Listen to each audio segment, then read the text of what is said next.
बाप ते बेटे ते रूपाक के नाम दे उत्ते आमीन। सारिਆਂ ਨੂੰ जय यीशु दी।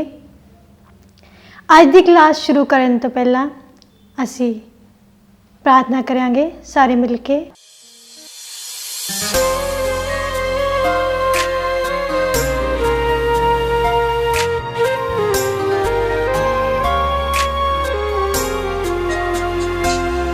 ऐ पाक खुदा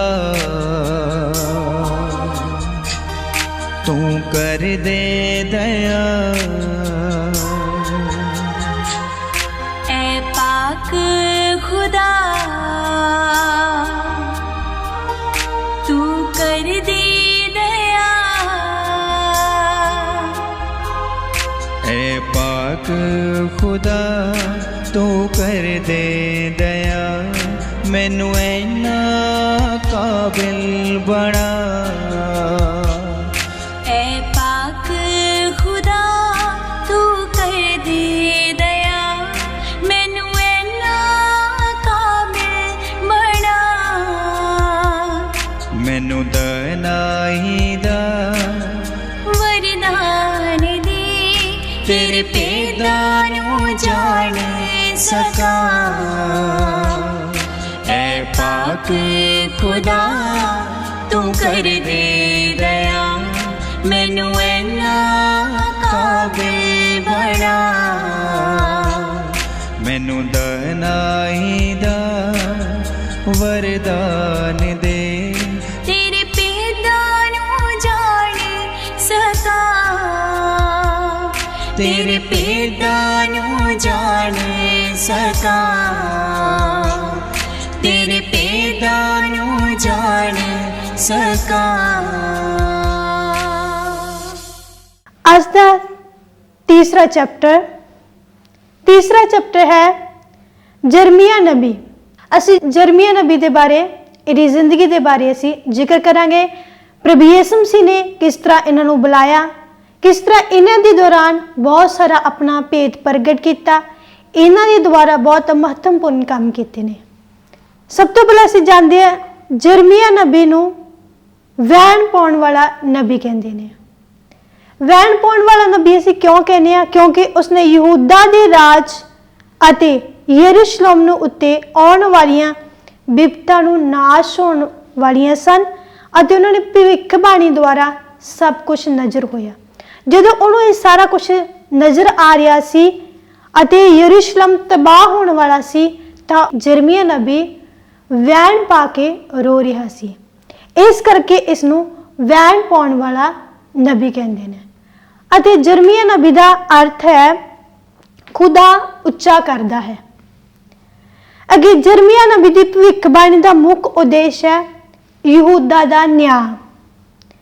ਜਰਮੀਆ ਨੇ ਬਾਰ-ਬਾਰ ਸਮਝਾਉਣ ਪਿੱਛੋਂ ਵੀ ਯਹੂਦਾ ਦੇ ਲੋਕਾਂ ਨੇ ਆਪਣੇ ਪਾਪਾਂ ਤੇ ਅਫਸੋਸ ਨਾ ਕੀਤਾ ਅਤੇ ਉਹਨਾਂ ਨੇ ਹੱਠੀ ਸੁਭਾਅ ਦੇ ਨਬੀ ਜਰਮੀਆ ਨੂੰ ਵੈਣ ਪਾਉਣ ਤੇ ਮਜਬੂਰ ਕਰ ਦਿੱਤਾ। ਉਸ ਦੇ ਆਪਣੇ ਹੀ ਲੋਕਾਂ ਨੇ ਜਰਮੀਆ ਨਾਲ ਬੁਰਾ ਸਲੂਕ ਕੀਤਾ। ਉਸ ਨੂੰ ਕੈਦਖਾਨੇ ਵਿੱਚ ਬੰਦ ਕੀਤਾ ਜਿੱਥੇ ਨਾ ਪਾਣੀ ਨਾ ਹੀ ਭੋਜਨ ਸੀ। ਅੰਤ ਵਿੱਚ ਰਾਜਾ ਸਦੇਕੀਆ ਨੇ ਸਮੇਂ ਸਨ 586 ਵਿੱਚ ਯਹੂਦਾ ਯਰੂਸ਼ਲਮ ਦੇ ਲੋਕਾਂ ਨੂੰ ਬਾਬੁਲ ਦੇ ਸੈਨਾ ਦੇ ਬੰਦੀ ਬਣਾ ਲਿਆ ਅਤੇ ਪ੍ਰਵਾਸ ਵਿੱਚ ਲੈ ਗਏ। ਅੱਗੇ ਅਸੀਂ ਪੜ੍ਹਦੇ ਹਾਂ ਮੂਸਾ ਦੀ ਤਰ੍ਹਾਂ ਜਰਮੀਆ ਨੇ ਖੁਦਾ ਵੱਲੋਂ ਮਿਲੀ ਬੁਲਾਹਟ ਨੂੰ ਪਹਿਲਾਂ ਅਪਣਾਉਣ ਤੋਂ ਇਨਕਾਰ ਕਰ ਦਿੱਤਾ, ਪਰ ਖੁਦਾ ਨੇ ਆਪਣੇ ਨਬੀ ਨੂੰ ਹੋਰ ਮਜ਼ਬੂਤ ਬਣਾਇਆ ਅਤੇ ਉਸ ਨੂੰ ਆਪਣੀ ਸਖਤ ਸਜ਼ਾ ਦਾ ਐਲਾਨ ਕਰਨ ਦਾ ਫਜ਼ਲ ਪ੍ਰਦਾਨ ਕੀਤਾ। ਅੱਗੇ ਅਸੀਂ ਨੈਕਸਟ ਪੜ੍ਹਦੇ ਹਾਂ ਜਰਮੀਆ ਨਬੀ ਦੀ ਪੁਸਤਕ ਦੇ ਸੰਦੇਸ਼। ਜਿਸ ਤਰ੍ਹਾਂ ਯਸ਼ਾਇਆ ਨਬੀ ਨੇ ਜਦੋਂ ਪੁਸਤਕ ਲਿਖੀ ਤਾਂ ਉਹਦੇ ਆਪਣੇ ਸੰਦੇਸ਼ ਸਨ, ਕੋਈ ਉਦੇਸ਼ ਸੀ ਉਹਨਾਂ ਪੁਸਤਕ ਦਾ। ਹੁਣ ਇਹੀ ਆ ਜਰਮੀਆ ਨਬੀ, ਇਸ ਦੀ ਪੁਸਤਕ ਦਾ ਵੀ ਉਹ ਸੰਦੇਸ਼ ਹਨ। ਉਹ ਸੰਦੇਸ਼ ਕਿਹੜੇ ਹਨ ਅਸੀਂ ਦੇਖਦੇ ਹਾਂ। ਖੁਦਾ ਸਭ ਉੱਚਾ ਅਤੇ ਮਹਾ ਪਵਿੱਤਰ ਹੈ, ਉਸ ਦਾ ਗੁੱਸਾ ਜਾਇਜ਼ ਹੈ ਅਤੇ ਦਇਆ ਮਹਾਨ ਹੈ। ਖੁਦਾ ਦਾ ਅਹਿਦਨਾਮਾ ਨਾ ਮੁੱਕਣ ਵਾਲਾ ਨੇਮ ਹੈ, ਜਿਸ ਦੀ ਨੀਂਹ ਦਾ ਤਾਬੇਦਾਰੀ ਤੇ ਟਿਕੀ ਹੋਈ ਹੈ। ਖੁਦਾ ਨੇ ਨਬੀ ਸਵਰਗੀ ਦੀਵਾਨ ਦੇ ਦੂਤ ਹਨ, ਕਿਉਂਕਿ ਉਹ ਖੁਦਾ ਦੇ ਸ਼ਬਦ ਨੂੰ ਸੁਣਦੇ ਹਨ।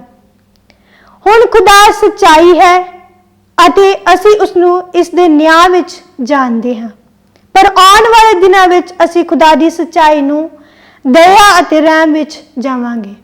ਇਹ ਹਨ ਜਰਮੀਆ ਨਬੀ ਦੇ ਸੰਦੇਸ਼ ਜੋ ਇਸ ਪੁਸਤਕ ਦੇ ਰਾਹੀਂ ਸਾਨੂੰ ਮਿਲਦੇ ਹਨ।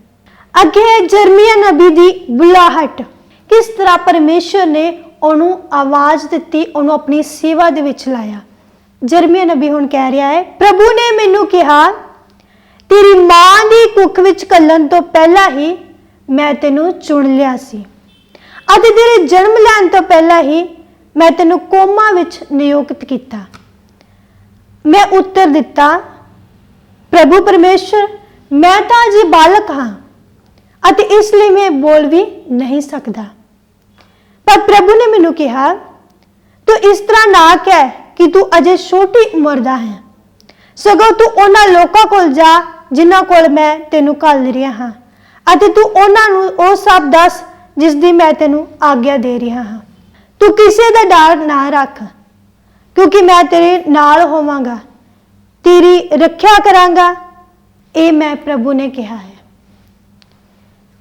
ਦੇਖੋ, ਜਦੋਂ ਜਰਮੀਆ ਨਬੀ ਨੇ ਆਪਣੇ ਆਪ ਨੂੰ ਕਿਹਾ ਕਿ ਪ੍ਰਭੂ ਮੇਰਾ ਅਯੋਗ ਨਹੀਂ ਹੈ, ਮੈਂ ਛੋਟਾ ਹਾਂ, ਮੈਨੂੰ ਬੋਲਣਾ ਨਹੀਂ ਆਉਂਦਾ, ਪਰ ਪਰਮੇਸ਼ਰ ਨੇ ਕੀ ਦਿੱਤੀ? ਉਹਨੂੰ ਦਲੇਰੀ ਦਿੱਤੀ, ਸ਼ਕਤੀ ਦਿੱਤੀ ਅਤੇ ਹਿੰਮਤ ਦਿੱਤੀ ਕਿ ਪ੍ਰਭੂ ਦੀ ਸੇਵਾ ਕਰ, ਕਿ ਤੂੰ ਕੋਮਾ ਦੇ ਵਿੱਚ ਜਾ ਜਿੱਥੇ ਮੈਂ ਤੈਨੂੰ ਘੱਲ ਰਿਹਾ ਹਾਂ।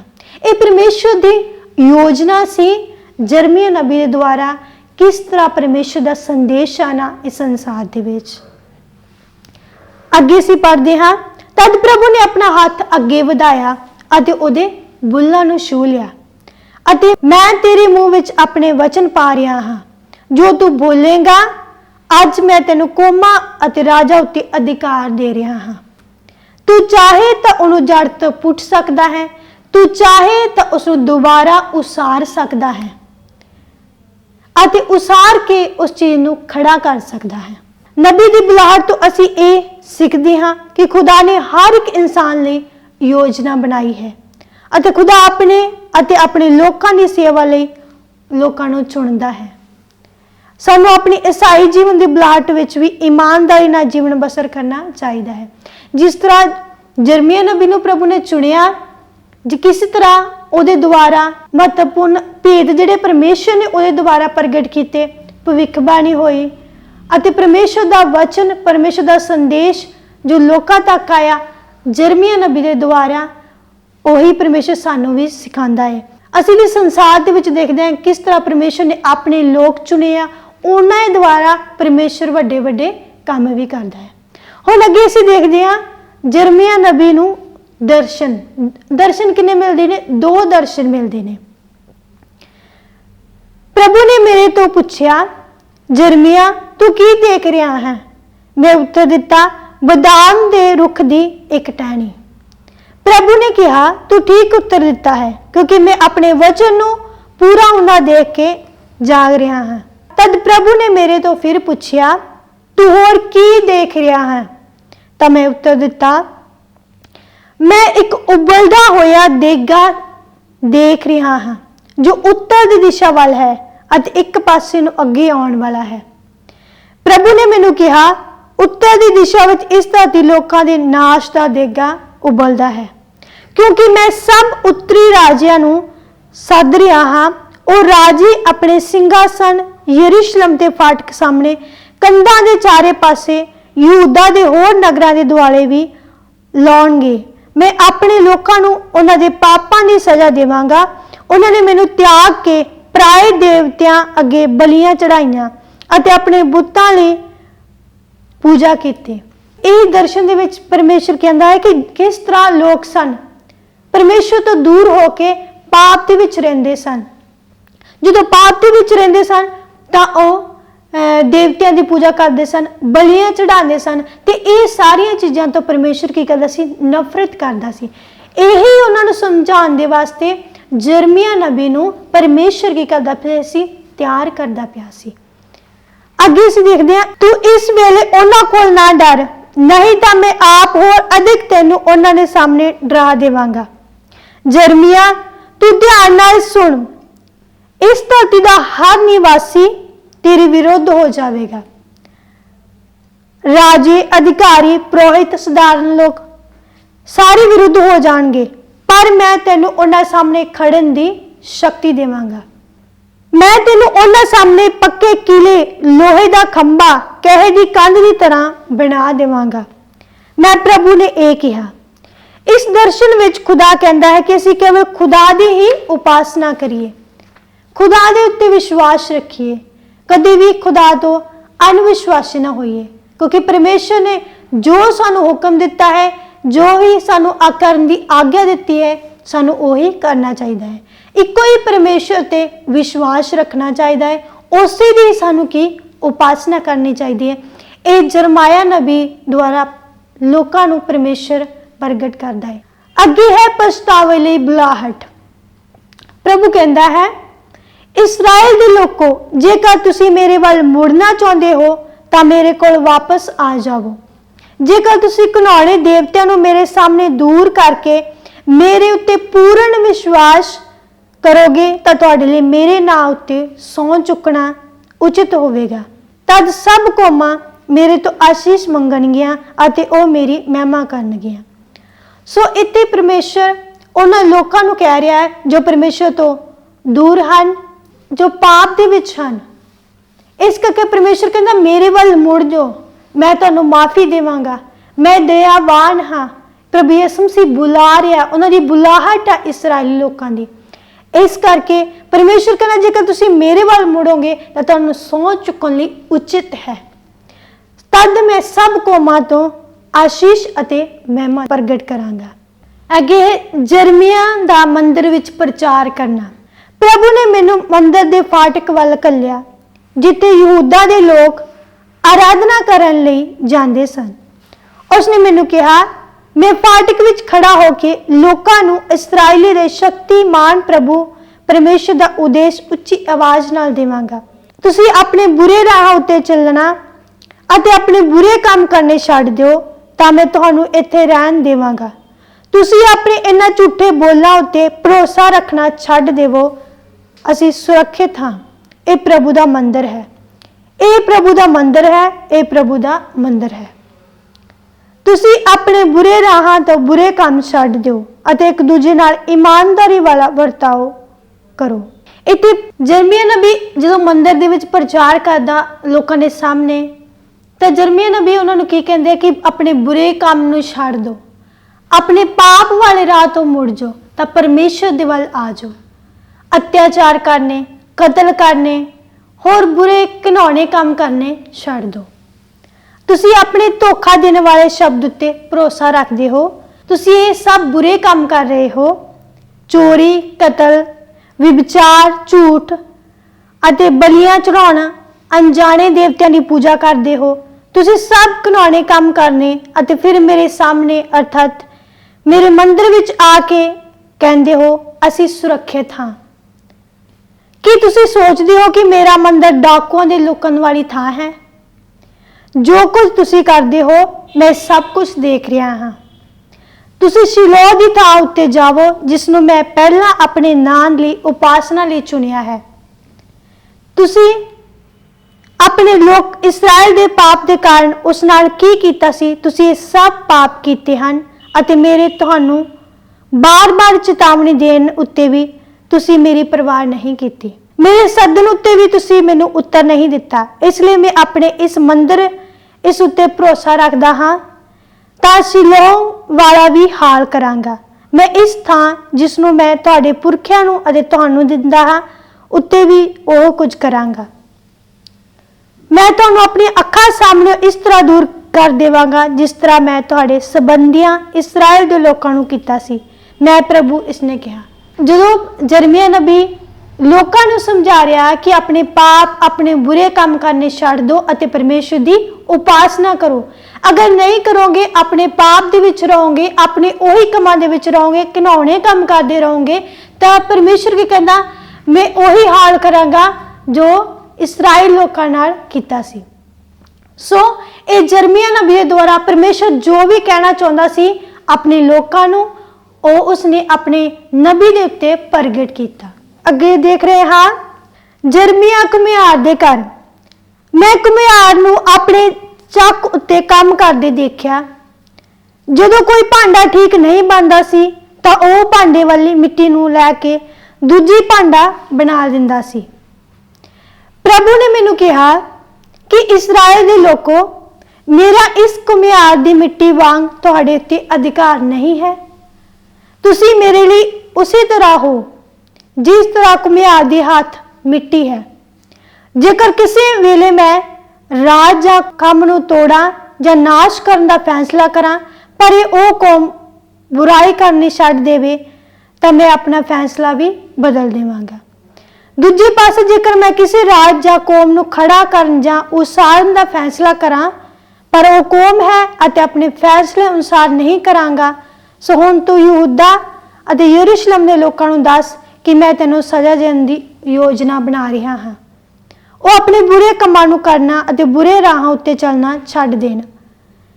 ਪਰ ਉਹ ਉੱਤਰ ਦੇਣਗੇ, ਨਹੀਂ, ਅਸੀਂ ਇਸ ਤਰ੍ਹਾਂ ਨਹੀਂ ਕਰਾਂਗੇ। ਅਸੀਂ ਤਾਂ ਜਿੱਦੀ ਅਤੇ ਆਪਣੀ ਇੱਛਾ ਅਨੁਸਾਰ ਬੁਰੇ ਕੰਮ ਕਰਦੇ ਰਹਾਂਗੇ। ਸੋ ਇਸ ਤਰ੍ਹਾਂ ਜਰਮਾਇਆ ਇੱਕ ਘੁਮਿਆਰ ਦੀ ਉਦਾਹਰਨ ਦਿੰਦਾ ਹੈ। ਜਿਸ ਤਰ੍ਹਾਂ ਘੁਮਿਆਰ ਦਾ ਅਧਿਕਾਰ ਹੈ ਮਿੱਟੀ ਤੇ ਅਤੇ ਮਿੱਟੀ ਦੇ ਭਾਂਡੇ ਤੇ, ਜਿਸ ਤਰ੍ਹਾਂ ਵੀ ਜਿਸ ਸ਼ੇਪ ਦੇ ਵਿੱਚ ਵੀ ਉਹ ਲਿਜਾਣ ਦਾ ਚਾਹਵਾਨ ਹੈ, ਉਸੇ ਤਰ੍ਹਾਂ ਲਿਜਾਂਦਾ ਹੈ। ਇਸੇ ਤਰ੍ਹਾਂ ਪਰਮੇਸ਼ਰ ਦਾ ਵੀ ਅਧਿਕਾਰ ਹੈ ਆਪਣੇ ਲੋਕਾਂ ਦੇ ਉੱਤੇ। ਜੇਕਰ ਅਸੀਂ ਭਲੇ ਕੰਮ ਕਰਾਂਗੇ ਤਾਂ ਪਰਮੇਸ਼ਰ ਦੀ ਮਹਾਨ ਕਿਰਪਾ ਹੈ ਸਾਡੇ ਤੇ। ਜੇਕਰ ਅਸੀਂ ਬੁਰੇ ਕੰਮ ਕਰਾਂਗੇ ਤਾਂ ਪਰਮੇਸ਼ਰ ਸਾਨੂੰ ਸਜ਼ਾ ਵੀ ਦੇ ਸਕਦਾ ਹੈ। ਇਸ ਕਰਕੇ ਜਰਮੀਆ ਨਬੀ ਦੇ ਦੁਆਰਾ ਪਰਮੇਸ਼ਰ ਸਾਨੂੰ ਇਹ ਸੰਦੇਸ਼ ਦਿੰਦਾ ਹੈ ਕਿ ਅਸੀਂ ਪਰਮੇਸ਼ਰ ਦੇ ਅਨੁਸਾਰ ਜੀਏ, ਉਹਦੇ ਤੋਂ ਡਰੀਏ, ਉਹਦੇ ਡਰ ਦੇ ਵਿੱਚ ਰਹੀਏ। ਨਹੀਂ ਤਾਂ ਜੋ ਬੁਰੇ ਕੰਮ ਕਰਨ ਦੀ ਜਿਹਨੂੰ ਆਦਤ ਹੈ, ਇੱਛਾ ਹੈ, ਉਹ ਹਮੇਸ਼ਾ ਹੀ ਚੰਗੇ ਕੰਮ ਤੋਂ ਦੂਰ ਰਹੇਗਾ। ਉਹ ਆਪਣੇ ਹੀ ਕੰਮ ਦੇ ਵਿੱਚ ਜਿੱਦੀ ਹੋ ਜਾਏਗਾ, ਉਸੇ ਦੇ ਅਨੁਸਾਰ ਆਪਣਾ ਜੀਵਨ ਬਿਤਾਏਗਾ। ਪਰ ਪਰਮੇਸ਼ਰ ਬੁਰੇ ਕੰਮ ਕਰਨ ਵਾਲਿਆਂ ਤੋਂ ਹਮੇਸ਼ਾ ਕੀ ਕਰਦਾ ਹੈ? ਨਫ਼ਰਤ ਕਰਦਾ ਹੈ। ਆਪਣੇ ਨਬੀਆਂ ਦੇ ਦੁਆਰਾ ਪਰਮੇਸ਼ਰ ਆਪਣੇ ਲੋਕਾਂ ਨੂੰ ਕੀ ਕਹਿੰਦਾ ਹੈ ਕਿ ਬੁਰੇ ਕੰਮਾਂ ਤੋਂ ਦੂਰ ਰਹੋ। ਅੱਗੇ ਅਸੀਂ ਪੜਾਂਗੇ ਅੰਜੀਰਾਂ ਦੀਆਂ 2 ਟੋਕਰੀਆਂ। ਪ੍ਰਭੂ ਨੇ ਅੰਜੀਰਾਂ ਦੀਆਂ 2 ਟੋਕਰੀਆਂ ਮੰਦਰ ਦੇ ਸਾਹਮਣੇ ਪਈਆਂ ਹੋਈਆਂ ਮੈਨੂੰ ਦਿਖਾਈ ਦਿੱਤੀਆਂ। ਕਿਹਨੂੰ ਦਿਖਾਈ ਦਿੱਤੀਆਂ? ਜਰਮੀਆ ਨਬੀ ਨੂੰ। ਇਹ ਉਹ ਸਮੇਂ ਦੇ ਪਿੱਛੋਂ ਦੀ ਗੱਲ ਹੈ ਜਦੋਂ ਬਾਬਲ ਦਾ ਰਾਜ ਨਬੂਕਦਨਸਰ ਦੇ ਯਹੋਇਾਕੀਮ ਦੇ ਪੁੱਤਰ ਯਹੂਦਾ ਦੇ ਰਾਜ ਅਤੇ ਯਹੂਦਾ ਦੇ ਅਧਿਕਾਰੀਆਂ ਦੇ ਕਾਰੀਗਰਾਂ ਲੋਹਾ ਅਤੇ ਆਦਿ ਸਮੇਤ ਬੰਦੀ ਬਣਾ ਕੇ ਯਰੂਸ਼ਲਮ ਤੋਂ ਬਾਬਲ ਨੂੰ ਲੈ ਗਿਆ ਸੀ। ਪਹਿਲੀ ਟੋਕਰੀਆਂ ਵਿੱਚ ਪਹਿਲੀਆਂ ਪੱਕੀਆਂ ਅੰਜੀਰਾਂ ਸਨ ਜੋ ਬਹੁਤ ਚੰਗੀਆਂ ਸਨ, ਅਤੇ ਦੂਜੀ ਟੋਕਰੀ ਵਿੱਚ ਬਹੁਤ ਬੁਰੀਆਂ ਅੰਜੀਰਾਂ ਸਨ ਜੋ ਖਾਣ ਦੇ ਯੋਗ ਨਹੀਂ ਸਨ। ਤਦ ਪ੍ਰਭੂ ਨੇ ਮੇਰੇ ਤੋਂ ਪੁੱਛਿਆ, ਜਰਮੀਆ, ਤੂੰ ਕੀ ਦੇਖ ਰਿਹਾ ਹੈ? ਮੈਂ ਉੱਤਰ ਦਿੱਤਾ, ਅੰਜੀਰਾਂ ਤੋਂ ਚੰਗੀਆਂ ਹਨ, ਉਹ ਬਹੁਤ ਹੀ ਚੰਗੀਆਂ ਹਨ, ਪਰ ਜੋ ਬੁਰੀਆਂ ਹਨ ਉਹ ਬਹੁਤ ਹੀ ਬੁਰੀਆਂ ਹਨ ਅਤੇ ਖਾਣ ਦੇ ਯੋਗ ਨਹੀਂ ਹਨ। ਇਸ ਲਈ ਪ੍ਰਭੂ ਨੇ ਉਹਨੂੰ ਕਿਹਾ, ਮੈਂ ਇਸਰਾਇਲ ਦਾ ਪ੍ਰਭੂ ਯਹੂਦਾ ਜੋ ਬੰਦੀ ਬਣਾ ਕੇ ਬਾਬਲ ਵਿੱਚ ਗਏ ਲੋਕਾਂ ਨੂੰ ਚੰਗੀਆਂ ਅੰਜੀਰਾਂ ਵਾਂਗ ਸਮਝਾਂਗਾ ਅਤੇ ਉਹਨਾਂ ਨਾਲ ਬਹੁਤ ਨਰਮੀ ਵਾਲਾ ਵਰਤਾਓ ਕਰਾਂਗਾ ਅਤੇ ਉਹਨਾਂ ਉੱਤੇ ਧਿਆਨ ਕਰਾਂਗਾ। ਉਹਨਾਂ ਨੂੰ ਵਾਪਸ ਇਸ ਧਰਤੀ ਉੱਤੇ ਲੈ ਜਾਵਾਂਗਾ। ਮੈਂ ਉਹਨਾਂ ਨੂੰ ਉਗਾਵਾਂਗਾ ਅਤੇ ਪੁੱਟਣ ਨਹੀਂ ਦੇਵਾਂਗਾ। ਮੈਂ ਉਹਨਾਂ ਦੇ ਮਨ ਵਿੱਚ ਪ੍ਰਭੂ ਨੂੰ ਜਾਣਨ ਦੀ ਇੱਛਾ ਪੈਦਾ ਕਰਾਂਗਾ। ਤਦ ਮੇਰੇ ਲੋਕ ਠਹਿਰਨਗੇ ਅਤੇ ਮੈਂ ਉਹਨਾਂ ਦਾ ਪਰਮੇਸ਼ਰ ਠਹਿਰਾਂਗਾ, ਕਿਉਂਕਿ ਉਹ ਮੇਰੇ ਵੱਲ ਪੂਰੇ ਮਨ ਨਾਲ ਮੁੜਨਗੇ। ਇਹਦੇ ਵਿੱਚ ਪਰਮੇਸ਼ਰ ਇਸੇ ਤਰ੍ਹਾਂ ਕਹਿੰਦਾ ਹੈ, ਚੰਗੀਆਂ ਅੰਜੀਰਾਂ ਦਾ ਮਤਲਬ ਹੈ ਜੋ ਪਰਮੇਸ਼ਰ ਦੇ ਵੱਲ ਮੁੜਨ ਵਾਲੇ ਨੇ, ਜਿਨ੍ਹਾਂ ਨੇ ਪਛਤਾਵਾ ਕੀਤਾ, ਜੋ ਪਰਮੇਸ਼ਰ ਦੇ ਕਹਿਣ ਤੇ ਚੱਲਣਗੇ, ਉਹਨਾਂ ਨੂੰ ਪਰਮੇਸ਼ਰ ਸਿਲੈਕਟ ਕਰੇਗਾ, ਉਹਨਾਂ ਨੂੰ ਪਰਮੇਸ਼ਰ ਸਵੀਕਾਰ ਕਰੇਗਾ, ਉਹਨਾਂ ਦੇ ਪਰਮੇਸ਼ਰ ਨਾ ਰਹੇਗਾ। ਹੁਣ ਅੱਗੇ ਅਸੀਂ ਪੜ੍ਹਦੇ ਹਾਂ, ਇਸ ਦੇ ਉਲਟ ਯਹੂਦਾ ਦੇ ਰਾਜਾ ਸਿਦਕੀਆ, ਉਹਦੇ ਅਧਿਕਾਰੀਆਂ ਤੇ ਯਰੂਸ਼ਲਮ ਦੇ ਬਾਕੀ ਦੇ ਲੋਕਾਂ ਤਾਂ ਜੋ ਇਸ ਧਰਤੀ ਤੇ ਪਿੱਛੇ ਰਹਿ ਗਏ ਹਨ ਜਾਂ ਮਿਸਰ ਵਿੱਚ ਚਲੇ ਗਏ ਹਨ, ਤਾਂ ਪ੍ਰਭੂ ਉਹਨਾਂ ਦੇ ਬੁਰੀਆਂ ਅੰਜੀਰਾਂ ਵੱਲ ਹਾਲ ਕਰੇਗਾ ਜੋ ਖਾਣ ਦੇ ਯੋਗ ਨਹੀਂ ਹਨ। ਮੈਂ ਉਹਨਾਂ ਉੱਤੇ ਇਹੋ ਹੀ ਬਿਪਤਾ ਲਿਆਵਾਂਗਾ ਕਿ ਸੰਸਾਰ ਦੀਆਂ ਸਭ ਕੌਮਾਂ ਭੈਭੀਤ ਹੋ ਜਾਣਗੀਆਂ। ਤਦ ਲੋਕ ਉਹਨਾਂ ਦੀ ਨਿੰਦਾ ਕਰਨਗੇ ਅਤੇ ਉਹਨਾਂ ਨੂੰ ਠੱਠੇ ਕਰਨਗੇ ਅਤੇ ਉਹਨਾਂ ਦੇ ਨਾਂ ਉੱਤੇ ਸ਼ਰਾਪ ਦੇਣਗੇ। ਮੈਂ ਉਹਨਾਂ ਨੂੰ ਥਾਂ ਥਾਂ ਉੱਤੇ ਖਿਲਾਰ ਦੇਵਾਂਗਾ। ਮੈਂ ਉਹਨਾਂ ਤੇ ਲੜਾਈਆਂ, ਅਕਾਲ, ਬਿਮਾਰੀਆਂ ਲਿਆਵਾਂਗਾ ਅਤੇ ਉਹਨਾਂ ਵਿੱਚੋਂ ਉਹ ਧਰਤੀ ਉੱਤੇ ਕੋਈ ਪਿੱਛੇ ਨਹੀਂ ਬਚੇਗਾ ਜੋ ਮੈਂ ਉਹਨਾਂ ਅਤੇ ਉਹਨਾਂ ਦੇ ਪੁਰਖਿਆਂ ਨੂੰ ਦਿੱਤੀ ਸੀ। ਇਹ ਸਨ ਚੰਗੀਆਂ ਅੰਜੀਰਾਂ ਬਾਰੇ। ਹੁਣ ਅੱਗੇ ਜੋ ਪਰਮੇਸ਼ਰ ਕੀ ਕਹਿ ਰਿਹਾ ਹੈ, ਜੋ ਆਪਣੇ ਬੁਰੇ ਕੰਮਾਂ ਦੇ ਵਿੱਚ ਹੀ ਰਹਿੰਦੇ ਹਨ, ਆਪਣੇ ਪਾਪ ਦੇ ਵਿੱਚ ਰਹਿੰਦੇ ਹਨ, ਜੋ ਪਰਮੇਸ਼ਰ ਦੀਆਂ ਗੱਲਾਂ ਨਹੀਂ ਮੰਨਦੇ ਹਨ, ਉਹਨਾਂ ਦੇ ਕਹਿਣ ਦੇ ਮੁਤਾਬਕ ਵੀ ਨਹੀਂ ਵਾਪਸ ਆਉਂਦੇ, ਆਪਣੇ ਪਾਪਾਂ ਤੋਂ ਪਛਤਾਵਾ ਨਹੀਂ ਕਰਦੇ ਅਤੇ ਉਹੀ ਕੰਮਾਂ ਦੇ ਵਿੱਚ ਫਸੇ ਹੋਏ ਹਨ, ਉਹ ਹਨ ਬੁਰੀਆਂ ਅੰਜੀਰਾਂ ਦੇ ਵਾਂਗੂ। ਜੋ ਚੰਗੇ ਕੰਮ ਕਰਦੇ ਨੇ ਪਰਮੇਸ਼ਰ ਉਹਨਾਂ ਨੂੰ ਪਿਆਰ ਕਰਦਾ ਹੈ, ਪਰਮੇਸ਼ਰ ਉਹਨਾਂ ਨੂੰ ਸਵੀਕਾਰ ਕਰਦਾ ਹੈ। ਜੋ ਬੁਰੇ ਕੰਮਾਂ ਦੇ ਵਿੱਚ ਫਸੇ ਹੋਏ ਹਨ, ਪਰਮੇਸ਼ਰ ਉਹਨਾਂ ਤੋਂ ਦੂਰ ਹੋਏਗਾ, ਪਰਮੇਸ਼ਰ ਉਹਨਾਂ ਤੇ ਬਿਪਤਾ ਲਿਆਵੇਗਾ, ਪਰਮੇਸ਼ਰ ਉਹਨਾਂ ਦੀ ਬਿਮਾਰੀਆਂ ਲਿਆਵੇਗਾ ਅਤੇ ਪਰਮੇਸ਼ਰ ਉਹਨਾਂ ਤੇ ਸਜ਼ਾ ਵੀ ਦੇ ਸਕਦਾ ਹੈ। ਅੱਗੇ ਅਸੀਂ ਪੜਾਂਗੇ ਜਰਮੀਆਂ ਦੀ ਪ੍ਰਾਰਥਨਾ। ਹੁਣ ਜਰਮੀਆ ਨਬੀ ਪਰਮੇਸ਼ਰ ਦੇ ਅੱਗੇ ਕੀ ਪ੍ਰਾਰਥਨਾ ਕਰਦਾ ਹੈ। हे ਪ੍ਰਭੂ ਪਰਮੇਸ਼ਰ, ਤੂੰ ਆਪਣੀ ਮਹਾਨ ਸ਼ਕਤੀ ਦੇ ਬਲ ਨਾਲ ਧਰਤੀ ਤੇ ਆਕਾਸ਼ ਰਚੇ ਹਨ।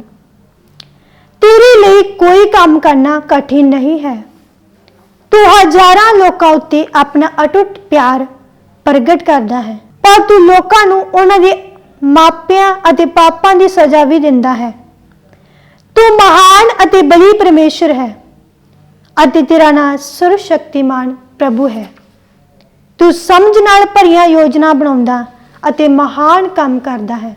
ਤੂੰ ਲੋਕਾਂ ਦਾ ਹਰ ਕੰਮ ਦੇਖਦਾ ਹੈ ਅਤੇ ਉਹਨਾਂ ਦੇ ਕੀਤੇ ਅਨੁਸਾਰ ਉਹਨਾਂ ਨੂੰ ਬਦਲਾ ਦਿੰਦਾ ਹੈ। ਬਹੁਤ ਪਹਿਲਾਂ ਤੂੰ ਮਿਸਰ ਵਿੱਚ ਚਮਤਕਾਰ ਅਤੇ ਅਦਭੁਤ ਕੰਮ ਕੀਤੇ ਹਨ ਅਤੇ ਤੂੰ ਅੱਜ ਤੱਕ ਉਹ ਕੰਮ ਇਸਰਾਇਲ ਅਤੇ ਹੋਰ ਕੌਮਾਂ ਵਿੱਚ ਕਰਦਾ ਆ ਰਿਹਾ ਹੈ। ਇਸ ਲਈ ਹੁਣ ਤੈਨੂੰ ਹਰ ਥਾਂ ਲੋਕ ਜਾਣਦੇ ਹਨ। ਤੂੰ ਚਮਤਕਾਰਾਂ ਅਤੇ ਅਦਭੁਤ ਕੰਮਾਂ ਦੁਆਰਾ ਤੂੰ ਆਪਣੀ ਵੱਡੀ ਸ਼ਕਤੀ ਅਤੇ ਬਲ ਦੀ ਵਰਤੋਂ ਕਰਕੇ ਆਪਣੇ ਲੋਕ ਇਸਰਾਇਲ ਨੂੰ ਮਿਸਰ ਤੋਂ ਕੱਢ ਕੇ ਲਿਆਇਆ ਸੀ। ਤਾਂ ਤੂੰ ਉਹਨਾਂ ਨੂੰ ਇਸ ਸੁੰਦਰ ਉਪਜਾਊ ਧਰਤੀ ਪ੍ਰਤਿਗਿਆ ਦੇ ਅਨੁਸਾਰ ਦਿੱਤੀ। ਪਰ ਜਦੋਂ ਉਹਨਾਂ ਨੇ ਇਸ ਧਰਤੀ ਉੱਤੇ ਪਹੁੰਚ ਕੇ ਇਸ ਉੱਤੇ ਕਬਜ਼ਾ ਕਰ ਲਿਆ ਤਾਂ ਉਹਨਾਂ ਨੇ ਤੇਰੀਆਂ ਆਗਿਆਵਾਂ ਨੂੰ ਨਾ ਮੰਨਿਆ, ਤੇਰੀਆਂ ਸਿੱਖਿਆਵਾਂ ਅਨੁਸਾਰ ਜੀਵਨ ਨਾ ਗੁਜ਼ਾਰਿਆ। ਸੋ ਉਹਨਾਂ ਤੇਰੀ ਆਗਿਆ ਅਨੁਸਾਰ ਕੋਈ ਵੀ ਕੰਮ ਨਾ ਕੀਤਾ, ਇਸ ਲਈ ਤੂੰ ਉਹਨਾਂ ਉੱਤੇ ਇਹ ਵਿਪਤਾ ਲਿਆਂਦੀ। ਇਹ ਸੀ ਜਰਮੀਆ ਨਬੀ ਦੀ ਪ੍ਰਾਰਥਨਾ ਪਰਮੇਸ਼ਰ ਅੱਗੇ। ਹੁਣ ਅੱਗੇ ਨੈਕਸਟ ਅਸੀਂ ਪੜ੍ਹਦੇ ਹਾਂ ਜਰਮੀਆ ਦੀ ਗਿਰਫਤਾਰੀ। ਜਰਮੀਆ ਨਬੀ ਨੂੰ ਕਿਸ ਤਰ੍ਹਾਂ ਗਿਰਫਤਾਰ ਕਰਦੇ ਨੇ। ਜਦੋਂ ਬਾਬਲ ਦੀ ਸੈਨਾ ਮਿਸਰ ਦੀ ਸੈਨਾ ਦੇ ਆਉਣ ਦੀ ਖਬਰ ਸੁਣ ਕੇ ਵਾਪਸ ਚਲੀ ਗਈ ਸੀ, ਇਸ ਲਈ ਮੈਂ ਯਰੂਸ਼ਲਮ ਤੋਂ ਬੈਂਜਾਮਿਨ ਦੇ ਇਲਾਕੇ ਵਿੱਚ ਆਪਣੇ ਘਰ ਨੂੰ ਗਿਆ ਕਿ ਮੈਂ ਜਾ ਕੇ ਆਪਣੇ ਟੱਬਰ ਦੀ ਜਾਇਦਾਦ ਵਿੱਚੋਂ ਆਪਣਾ ਹਿੱਸਾ ਲਵਾਂ। ਪਰ ਜਦੋਂ ਮੈਂ ਬੈਂਜਾਮਿਨ ਦੇ ਫਾਟਕ ਕੋਲ ਪਹੁੰਚਿਆ ਤਾਂ ਉੱਥੇ ਪਹਿਰੇਦਾਰਾਂ ਦੇ ਅਧਿਕਾਰੀ ਯਰੀਆ ਨੇ ਮੈਨੂੰ ਰੋਕ ਕੇ ਕਿਹਾ ਕਿ ਤੂੰ ਬਾਬਲ ਦੀ ਸੈਨਾ ਕੋਲ ਜਾ ਰਿਹਾ ਹੈ। ਮੈਂ ਉੱਤਰ ਦਿੱਤਾ, ਨਹੀਂ, ਮੈਂ ਉਹਨਾਂ ਕੋਲ ਨਹੀਂ ਜਾ ਰਿਹਾ। ਪਰ ਯਰੀਆ ਨੇ ਮੇਰੀ ਨਾ ਸੁਣੀ ਅਤੇ ਉਹ ਮੈਨੂੰ ਗ੍ਰਿਫਤਾਰ ਕਰਕੇ ਆਪਣੇ ਅਧਿਕਾਰੀਆਂ ਕੋਲ ਲੈ ਗਿਆ। ਉਹ ਅਧਿਕਾਰੀ ਮੇਰੇ ਉੱਤੇ ਬਹੁਤ ਕ੍ਰੋਧ ਹੋਏ ਅਤੇ ਉਹਨਾਂ ਨੇ ਮੈਨੂੰ ਮਾਰਨ ਦੀ ਆਗਿਆ ਦਿੱਤੀ। ਇਸ ਦੇ ਪਿੱਛੋਂ ਯੋਨਾਥਨ ਲੇਖਕਾਰਾਂ ਦੇ ਘਰ ਵਿੱਚ ਜਦੋਂ ਹੁਣ ਕੈਦ ਸੀ ਬੰਦ ਕਰਨ ਦਾ ਹੁਕਮ ਦਿੱਤਾ। ਮੈਨੂੰ ਉਹਨਾਂ ਦੇ ਹੇਠਲੇ ਤਹਿਖਾਨੇ ਵਿੱਚ ਬੰਦ ਕਰ ਦਿੱਤਾ, ਜਿੱਥੇ ਮੈਂ ਇੱਕ ਲੰਮੇ ਸਮੇਂ ਤੱਕ ਰਿਹਾ। ਮੈਂ ਉੱਤਰ ਦਿੱਤਾ, ਹਾਂ, ਤੂੰ ਬਾਬਲ ਦੇ ਰਾਜ ਦੇ ਹੱਥੀਂ ਸੌਂਪ ਦਿੱਤਾ ਜਾਵੇਗਾ। ਤਦ ਮੇਰੇ ਰਾਜਾ ਜੋ ਪੁੱਛਿਆ, ਮੈਂ ਤੇਰੇ ਅਤੇ ਤੇਰੇ ਅਧਿਕਾਰੀ ਜਾਂ ਇਹਨਾਂ ਲੋਕਾਂ ਦੇ ਵਿਰੁੱਧ ਕੀ ਅਪਰਾਧ ਕੀਤਾ ਹੈ ਕਿ ਤੁਸੀਂ ਮੈਨੂੰ ਕੈਦ ਕਰ ਰੱਖਿਆ ਹੈ। ਤੇਰੇ ਉਹ ਨਬੀ ਕਿੱਥੇ ਹਨ ਜਿਨ੍ਹਾਂ ਨੇ ਤੈਨੂੰ ਦੱਸਿਆ ਸੀ ਕਿ ਬਾਬਲ ਦਾ ਰਾਜਾ ਨਾ ਤੇਰੇ ਉੱਤੇ ਅਤੇ ਨਾ ਤੇਰੇ ਦੇਸ਼ ਉੱਤੇ ਚੜ੍ਹਾਈ ਕਰੇਗਾ। ਹੁਣ ਮਹਾਰਾਜ, ਮੇਰੀ ਤੇਰੇ ਅੱਗੇ ਇਹ ਬੇਨਤੀ ਹੈ, ਜੋ ਤੂੰ ਹੁਣ ਸੁਣ, ਤੂੰ ਮੈਨੂੰ ਯੋਨਾਥਨ ਦੇ ਘਰ ਵਾਲੀ ਕੈਦ ਵਿੱਚ ਨਾ ਘੱਲ, ਨਹੀਂ ਤਾਂ ਮੈਂ ਉੱਥੇ ਮਰ ਜਾਵਾਂਗਾ। ਸੋ ਰਾਜਾ ਸਿਦਕਿਆ ਨੇ ਹੁਕਮ ਦਿੱਤਾ ਕਿ ਮੈਨੂੰ ਮਹਿਲ ਦੇ ਵਿਚਲੀ ਕੈਦ ਵਿੱਚ ਬੰਦ ਕਰ ਦਿੱਤਾ ਜਾਵੇ। ਮੈਂ ਉੱਥੇ ਕੈਦ ਰਿਹਾ ਅਤੇ ਮੈਨੂੰ ਲਾਂਗਰੀਆਂ ਦੀ ਗਲੀਆਂ ਵਿੱਚੋਂ ਹਰ ਦਿਨ ਇੱਕ ਰੋਟੀ ਦਾ ਟੁਕੜਾ ਮਿਲਦਾ ਰਿਹਾ, ਜਦੋਂ ਤੱਕ ਕਿ ਸਾਰੇ ਸ਼ਹਿਰ ਵਿੱਚੋਂ ਰੋਟੀ ਖਤਮ ਨਾ ਹੋਈ। ਸੋ ਇਹ ਸੀ ਜਰਮੀਆ ਨਬੀ ਦੀ ਗ੍ਰਿਫਤਾਰੀ। ਕਿਸ ਤਰ੍ਹਾਂ ਜਰਮੀਆ ਨਬੀ ਨੂੰ गिरफ्तार करके एक कैदखाने विच रख दिता। फिर उस तो बाद जो कैदखाने दे विच सी तां परमेश्वर ने कैदखाने विच भी उहदी संभाल कीती। इह सी अज दा चैप्टर, तीसरा चैप्टर। प्यारे बच्चों 7th क्लास, इस चैप्टर तो बाद हुण असीं देखदे हां इहदे क्वेश्चन आंसर।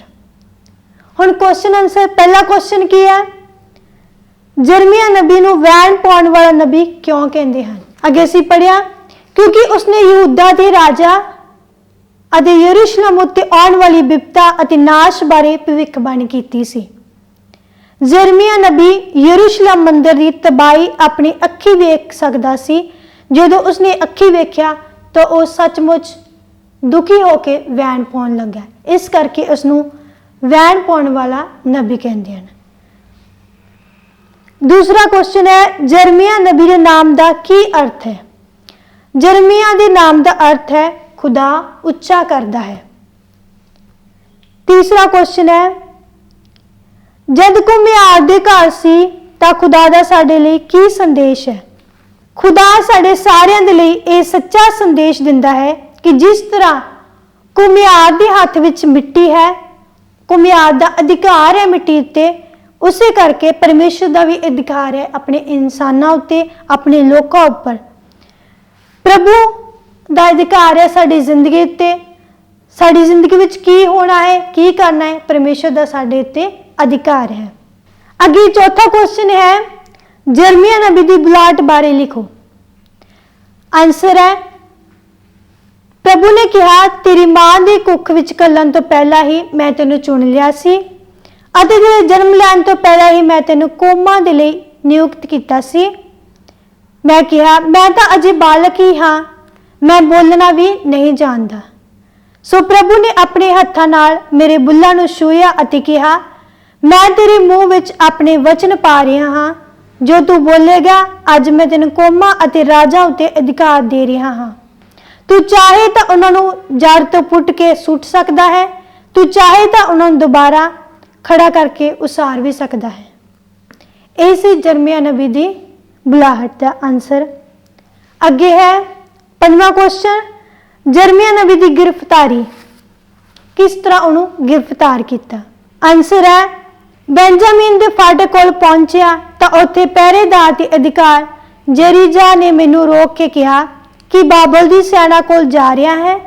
मैं उत्तर दिता नहीं, पर जरीजा ने मेरी ना सुनी अते वह मैनू गिरफ्तार करके अपने अधिकारी कोल लै गया।